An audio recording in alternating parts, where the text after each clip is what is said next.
新加坡国际学校有很多，但真正被全球家长盯着的，常年只是这4所：新加坡 UWC 国际学校、新加坡德威国际学校、新加坡美国国际学校以及新加坡东灵信托国际学校。原因很直接，位子少，结果强，而且筛人方式不一样。你以为拼的是成绩，其实成绩很多时候只是起点，真正决定能不能进的是空位有多少，孩子跟课程合不合，英语基础够不够，活动履历是否有连续性，甚至家庭的长期规划清不清楚。这期我们不讲表面的名校光环，而是来拆解这4所学校的真实门槛。看到最后，你会明白为什么很多家庭不是输在不够优秀，而是一开始就报错了路。我们先看 UWC 东南亚世界联合书院，学校于1971年成立，现有2个校区，学生国籍非常多元。这一点不是宣传词，而是他招生时真的会考虑的结构因素。也就是说，它不是单纯按分数从高到低发 offer， 学校还要看年级空位、国籍分布、课程衔接，甚至孩子能不能适应这种高度国际化的环境。UWC 最难的地方就在这里。公开信息里 UWC 长期都强调申请人数远高于学位数量，部分年级等待名单很长，它的稀缺是真实存在的。同时，它的学术结果也确实硬，近年的 IB 平均分一直高出全球平均不少，毕业趋向覆盖美国、英国、加拿大、亚洲等地。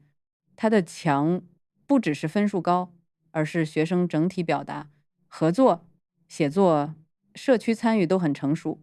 再看门槛，低年级更看语言、社交、独立性和课堂互动。到了中高年级，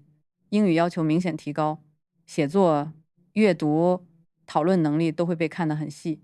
很多家长可能会以为国际学校更轻松，但 UWC 恰恰相反，他要的是能在高流动、高讨论、高自驱环境里站稳的学生。所以它神秘的地方不是校园多漂亮，而是它录取是真正筛选的，远比一张成绩单复杂。第2所德威国际学校比起 UWC 更强调多元共处，德威更像一套非常完整的英式学术训练系统。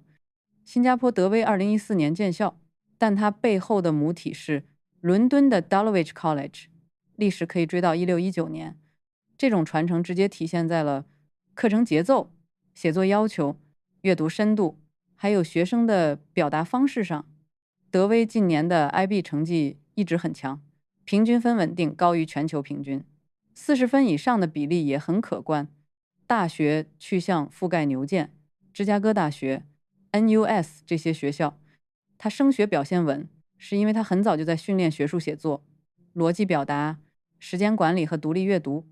再说申请，学校会先看有没有空位，再看申请人和学校文化是否贴合。幼儿阶段会看英文表达和基本互动，小学阶段常见的是 CAT-4 这类认知能力测试加写作样本。到了中学 SAM、MIDYS、YELIS 这类测试会更常见，本质上是在看孩子的学习潜力、语言处理和学术准备度。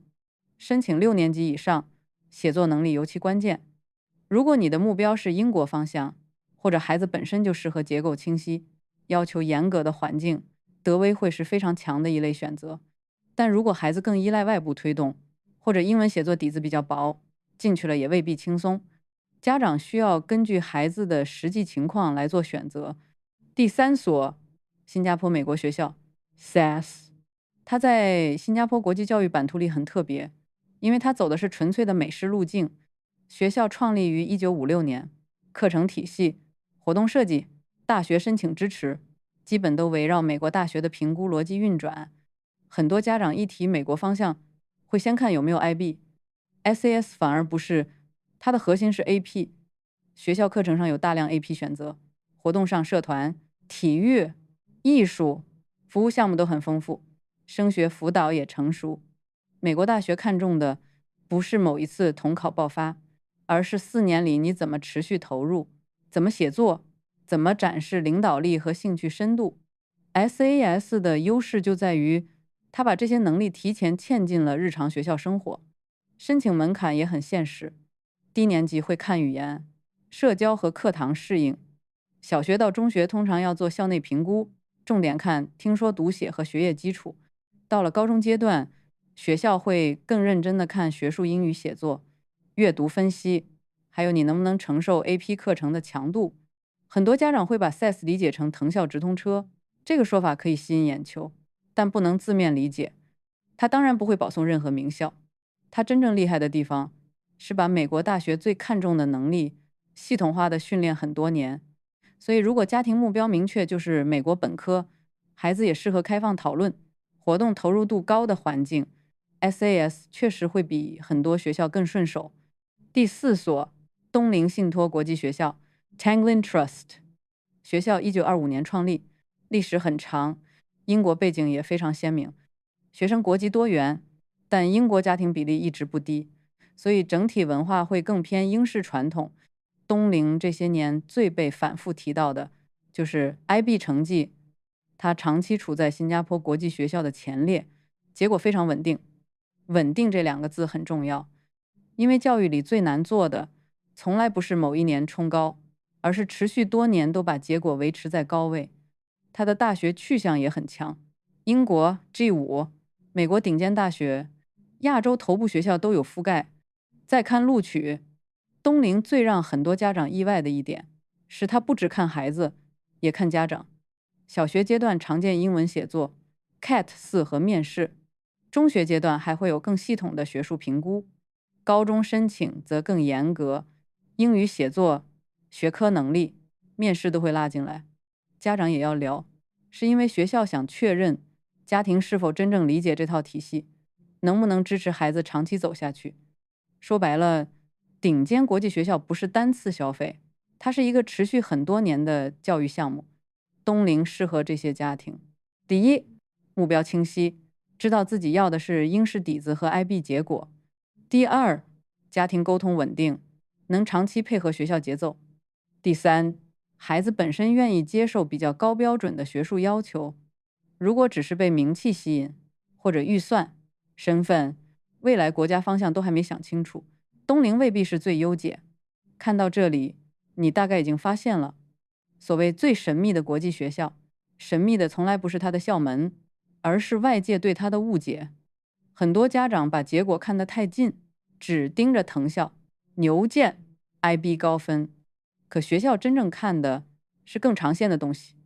孩子的语言底子、学习方式、性格、家庭预算、身份稳定性，未来想走英国、美国还是 IB 通道，这些都比一句我要冲名校更重要。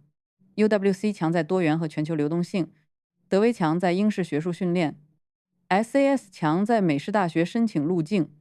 东林强在稳定而高标准的 IB 输出。没有哪一所对所有孩子都最好。真正成熟的教育决策是先看规则，再看匹配，最后看长期成本。如果你家孩子现在就在新加坡，你最想了解哪一所学校的真实申请细节？留言告诉我，我下一期可以继续拆。也欢迎把这期发给正在选校的家长，少走一年弯路，价值会很直接。